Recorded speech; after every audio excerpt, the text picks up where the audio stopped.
ज्योति के उस पुंज को देखो, ये है सांची का महास्तूप जो आज भी विश्व को करुणा और मैत्री का संदेश दे रहा है।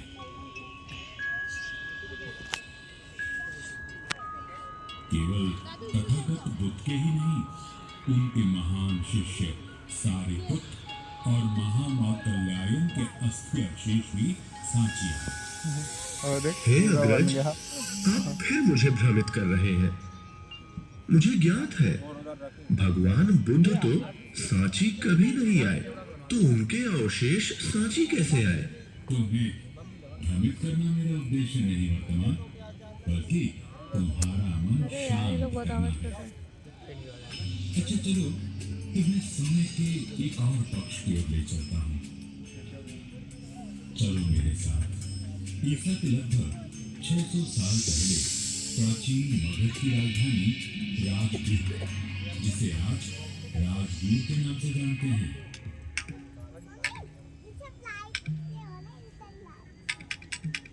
ये महात्मा कौन है इतिहास, जिनके दर्शन मात्र से मेरा मन प्रेम और करुणा से भर उठा, क्रोध और शत्रुता जाती रही, हृदय दया और मैत्री जैसे कोमल भावों को पा निर्मल हो गया। अपने सौभाग्य का आभार मानो वर्तमान, जो तुम्हें भगवान बुद्ध के दर्शन हुए हैं। आज तथागत चीवर पहन, भिक्षा पात्र उठाए, भिक्षु संघ के साथ राजगृह की ओर जाते हैं। आज के दिन कुछ विशेष होने वाला है। देखो मित्र विजय, ये बोर्ड पुष्पदल तो हमारे ही ओर आ रहा है। हाँ जय, और देख, लगता है उनके आगे आगे स्वयं भगवान बुद्ध चले आते हैं। भगवान बुद्ध, मैं भी उन्हें भिक्षा दूंगा। जय रुको, तुम क्या दान दोगे? तुम्हारे पास तो अन्न भी नहीं है। प्रणाम, मेरी ओर से ये एक मुट्ठी मृदा स्वीकार करें। क्या स्वीकार करें? अरे ये क्या, नन्हे जय ने एक मुट्ठी मिट्टी भगवान के भिक्षा पात्र में डाल दी और वे भिक्षा स्वीकार कर मुस्कुरा दिए, परंतु क्यों? यही प्रश्न आनंद ने भी किया, जिसे सुनकर भगवान ने अपनी आंखें मूंद ली, जैसे काल के पर्दे हटा कुछ देख रहे हों। आंखें खुली और बुद्ध मुस्कुराते हुए बोले, आनंद, इस महान भिक्षा और पुण्य कर्म के कारण तथागत के परिनिर्वाण के 200 वर्ष बाद वह बालक पाटलिपुत्र में सम्राट बनेगा। वह चक्रवर्ती सम्राट मनुष्यता की भलाई के लिए मेरी अस्थियों के अवशेषों को दूर दूर तक ले जाएगा और उन पर 84,000 स्तूपों का निर्माण करेगा। वह पूरे जम्बू द्वीप को मेरे अवशेषों से सजा देगा, जिसका मनुष्य ही नहीं देवता भी आदर करेंगे। बुद्ध की वाणी सच हुई। बुद्ध के महापरिनिर्वाण के लगभग 200 साल बाद पाटलिपुत्र में दूसरे मौर्य सम्राट और सम्राट चंद्रगुप्त के पुत्र बिंदुसार के घर में एक बेटे ने जन्म लिया।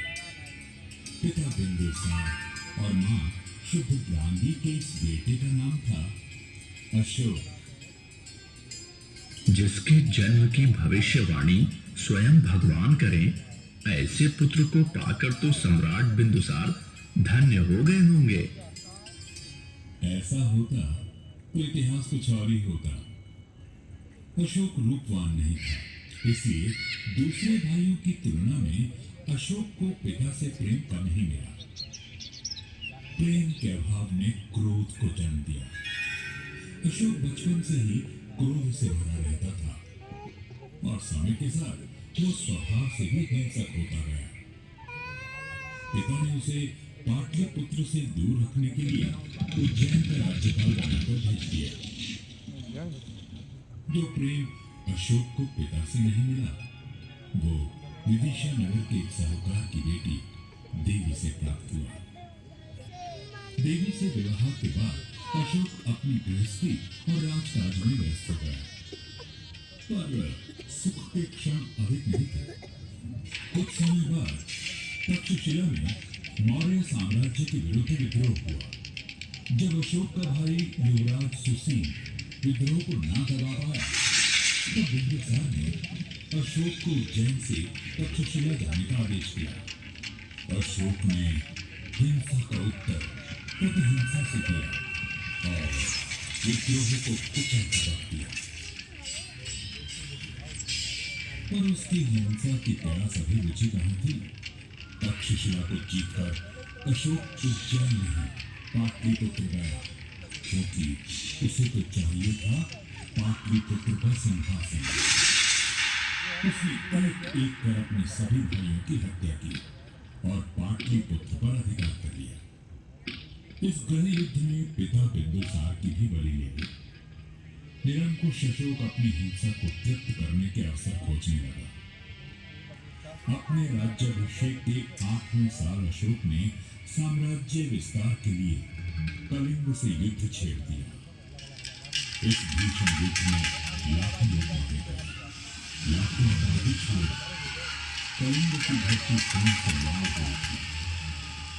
अपने सामने युद्ध भूमि में अनगिनत मृत्यु योद्धाओं, दर्द से चीख रहे सैनिकों, लाखों मां का विलाप, हजारों विधवाओं का रोना, छोटे छोटे बच्चों का बिलखना सुन अशोक का हृदय पिघल गया। अशोक करुणा से भर उठा। याद आ गई उसे देवी, याद आ गए उसे करुणा और मैत्री से भरे बुद्ध।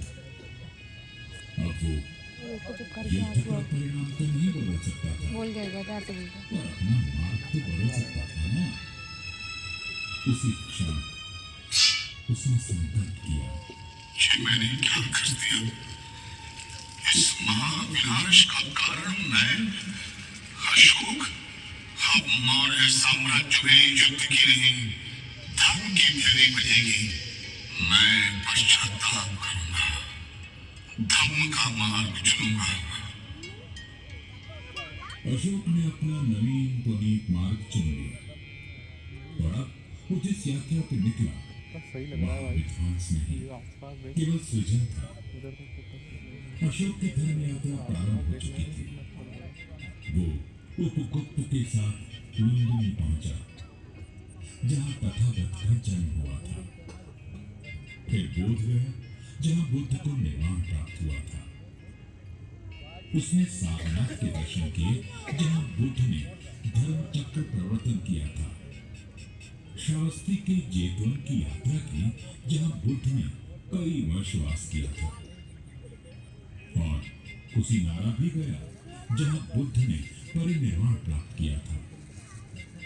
अशोक के मन में विचार आया, मैंने तो कुशीनारा में तथागत के अस्थि अवशेषों पर बने स्तूप के दर्शन किए हैं, पर मेरा देश, मेरी प्रजा कैसे करे? कैसे मैं विश्वास दिलाऊं मनुष्यता को कि इसी जीवन में जीते जी निर्वाण संभव है? अशोक ने पृथ्वी को बुद्ध की रूप काया और स्तूप बनवाकर धर्म काया में बदल डालने का निर्णय लिया। अशोक ने शांतिपूर्ण तरीकों से दूसरे राज्यों और गणराज्यों से तथागत के अस्थि अवशेषों को प्राप्त कर उनका बंटवारा करवाया। फिर सोने, चांदी, सूत्रमणि और स्फटिक की 84,000 छोटी छोटी पेटियों में तथागत की पवित्र अस्थियों को रखा। उन पेटियों को अस्थि कलशों में रखवाकर उनके साथ 84,000 आलेख रखवाए गए। जिस दिन 84,000 स्तूपों के निर्माण का काम पूरा हुआ, उस दिन से अशोक धर्म राजा के नाम से जाने जाने लगा। एक समय का दुष्ट हत्यारा चंड अशोक अब धम्म अशोक था। वर्तमान जब पूरे देश में बुद्ध की अस्थियां पहुंच रही थी, तो उन्हें सांची तो आना ही था। धम्म अशोक का हृदय तो यहाँ विजयनगर में बसता था। उनके प्रिय महेंद्र और संघमित्रा की मां उनकी पत्नी देवी किसी तपस्विनी, किसी भिक्षुणी की तरह बुद्ध, संघ और धन की उपासना कर रही थी। इसलिए सांची के स्तूप के लिए इस स्थान को चुना गया। देवी ने यह भिक्षुओं के लिए विहार बनवाया। अशोक ने यहाँ ईंटों का स्तूप बनवाया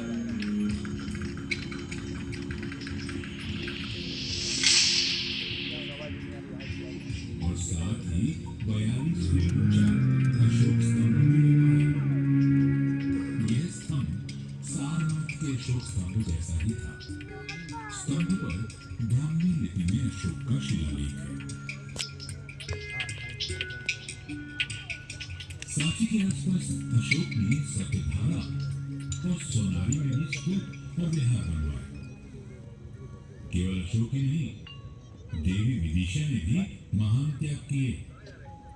कैसी रही होगी देवी, जिसने अपने बेटे महेंद्र को, जो भारत का सम्राट बन सकता था, 20 साल की उम्र में भिक्षु बनने दिया और 18 साल की उम्र में अपनी बेटी संघमित्रा को भिक्षुणी बनने दिया।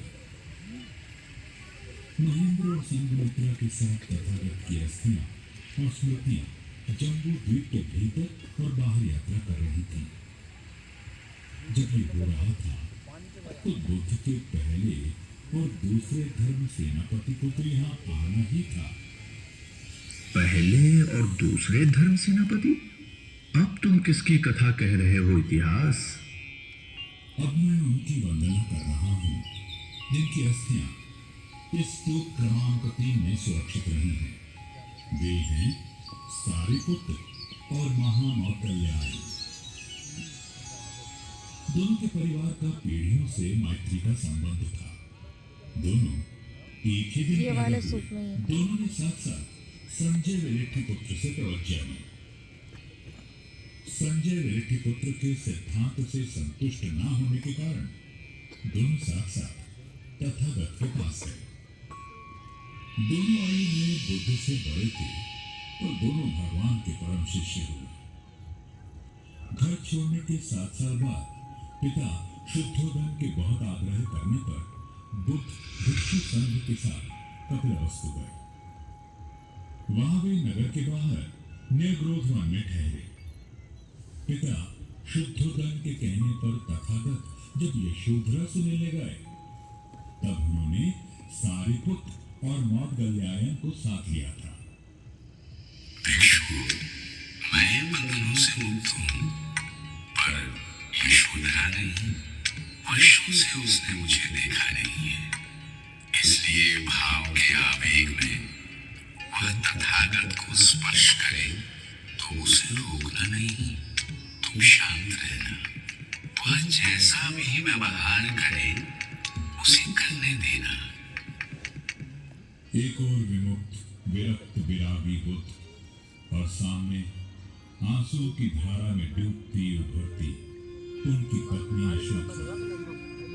एक और पूरी मनुष्यता के लिए मन में करुणा लिए खड़े बुद्ध और सामने अपनी पीड़ा लिए खड़ी यशोधरा। और इस क्षण को एक और खड़े देख रहे थे सारिपुत्र और महामौदगल्यायन। काम लिखता इस क्षण का आंसुओं से भीगा महाकाव्य। यशोधरा से मिलकर बुद्ध वापस जाने लगे तब यशोधरा ने बेटे राहुल को अपने पिता से अपना उत्तराधिकार मांगने को कहा। 7 साल का राहुल पिता के पीछे चल पड़ा। मेरा उत्तराधिकार कहाँ है? क्या मुझे मेरा उत्तराधिकार चाहिए? सारिपुत्र, मेरा पुत्र उत्तराधिकार चाहता है। मैं उसे नाशवान संपत्ति नहीं दे सकता जो अपने साथ चिंताएं और दुख लाती है, लेकिन मैं उसे श्रेष्ठ जीवन का उत्तराधिकार दे सकता हूँ। राहुल को प्रवचित करो। बुद्ध ने राहुल को उत्तराधिकार में धम्म का मार्ग दिया। राहु की प्रवज्ञा में सारिपुत्र उसके उपाध्याय और महामौदगल्यायन आचार्य हुए। कई मौकों पर तथागत ने सारिपुत्र और मौदगल्यायन की मुक्त कंठ से प्रशंसा कर उनका अनुकरण करने को कहा, और ये प्रशंसा अकारण भी नहीं थी। जिस तरह उन दोनों ने बुद्ध का अनुकरण किया, वैसा और कोई नहीं कर पाया। मन, वचन, कर्म से वे दोनों बुद्धि हो गए थे। जब परिनिर्वाण का समय निकट आया, तब भी सारिपुत्र औरों के उद्धार के बारे में ही चिंतित था। वो अपनी माँ, अपनी जननी के पास गया और उन्हें धम्म का मार्ग दिखाते हुए प्रकाश में लीन हो गया।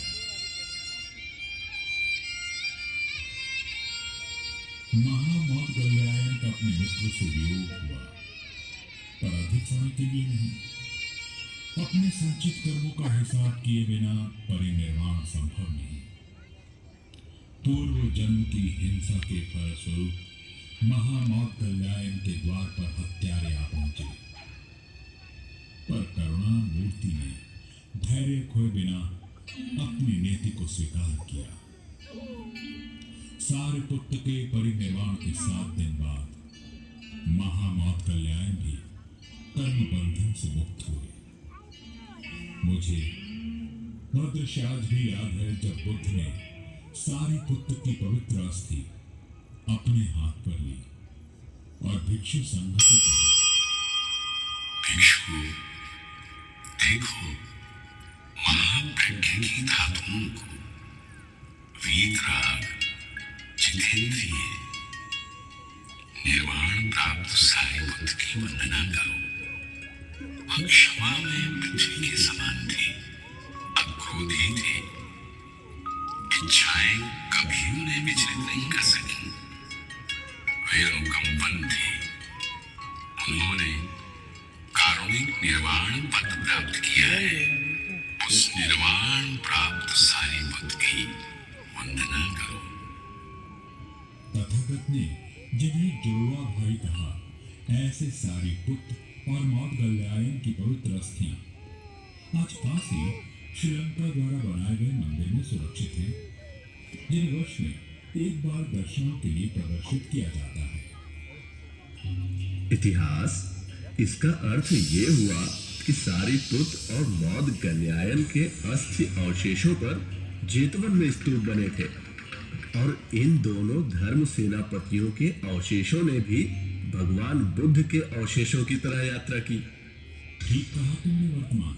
यह कार्य भी अशोक द्वारा ही करवाया गया, पर दोनों भिक्षुओं के अवशेष सांची में हैं, ये बात इतिहास में कहीं खो गई, और उसे फिर प्रकाश में आने में कई वर्ष लगे। अशोक के समय यह महास्तूप ईंटों का बना था। विदिशा और आसपास से उपासक यहाँ वर्षों स्तूपों की उपासना के लिए आते रहे। एक दिन मौर्य साम्राज्य के सेनापति पुष्यमित्र शुंग ने छल से अंतिम मौर्य सम्राट ब्रजरथ की हत्या कर दी।